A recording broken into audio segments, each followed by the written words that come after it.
Millions of volts of electricity coursed through Bart's body. When he woke up again, he could actually see Flanders' late wife. Bibles came spurting out of her neck one after another.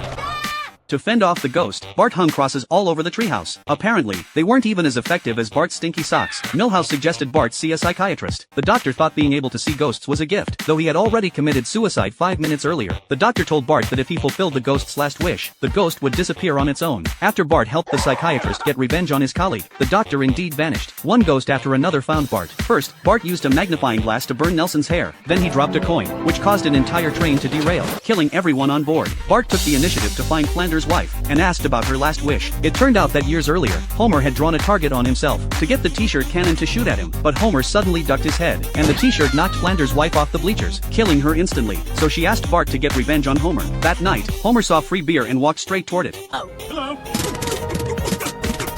Homer was knocked to the ground, and Flanders' wife left in peace. When Bart turned around, he was shocked to see Homer's ghost. He had only wanted to scare Homer. Bart wanted to help Homer fulfill his last wish. Homer had originally planned to lose weight, but now that seemed unnecessary. All Homer wanted now was to walk toward the light. Bart didn't want Homer to leave, and at the last moment, Bart shot at the light. Miraculously, Homer came back to life. Mr. Burns narrowly drowned in his bathtub. After barely escaping with his life, Mr. Burns realized that if he were to die, no one would inherit his fortune and all his life's work would be for nothing. Smithers hinted that he could be the heir. Mr. Burns replied that he had a much bigger reward in store for Smithers. Once Mr. Burns died, Smithers would be buried alive with him. Goody. Mr. Burns held an audition at his estate to select his heir, hoping to secure the large inheritance. All the parents dressed their kids in their fanciest clothes. Mr. Burns thought Milhouse was a weirdo, but he took a liking to Nelson's energy. The third contestant up was Martin, the straight-A student. Mr. Burns grew even more pleased with Nelson. He also had no plans to choose a girl as his heir. When Bart got on stage, he was so nervous that he mispronounced Mr. Burns' name. Mr. Burns triggered a trapdoor and kicked Bart in the butt. Humiliated by Homer's constant teasing, Bart decided to get revenge on Mr. Burns by destroying everything on the estate. As Mr. Burns watched Bart, who was bad through and through, he wasn't angry at all. Instead, he was extremely satisfied, so he immediately announced that Bart would be his heir. The next day, in front of the media, Homer signed the agreement. Watching Mr. Burns leave alone, Marge felt sorry for him, and told Bart to spend some time with Mr. Burns. During dinner, Bart already wanted to go home. To keep Bart there, Mr. Burns said Bart could have anything he wanted to eat. So Mr. Burns spent $400 on a pizza for Bart, and took him to a secret room. Inside, there were surveillance cameras monitoring every resident of Springfield.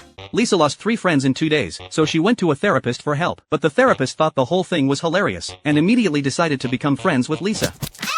First, during a game of hide-and-seek, a lawnmower somehow turned on by itself. Then, at her friend's funeral, a pair of twin sisters came over to comfort Lisa, and said they wanted to be her friends. The next second, a tombstone came crashing down. All these incidents made the police start suspecting Lisa. After searching her room for a while, they found a bottle of nail polish that had appeared in both crime scenes. This made Lisa think of Rachel, her imaginary friend. The police had no direct evidence, so they had to return to the station first. The next day, as soon as Lisa got on the school bus, all her classmates avoided her like the plague. Only Milhouse wasn't scared. He invited Lisa to sit next to him. Suddenly, Rachel appeared, and covered Milhouse's mouth and nose with plastic wrap. Milhouse suffocated to death. It turned out Rachel was born from all the dark thoughts in Lisa's mind. With direct evidence now in hand, Lisa was arrested and sent to jail. When Rachel found out Marge didn't want Lisa to be friends with her anymore, she decided to get rid of Marge. Luckily, Bart showed up just in time, and helped Lisa escape from jail successfully. Meanwhile, Rachel threw a small knife at Marge. Snowball saw it and pounced forward to save Marge. Rachel then unplugged the clothes iron, and prepared to throw it at Marge. Thankfully, Lisa arrived just in time to stop her. Homer suddenly came home, making Rachel shift her target. She used a pair of tongs to clamp down on Homer's neck. Just as Homer's life hung in the balance, he summoned his own imaginary friend.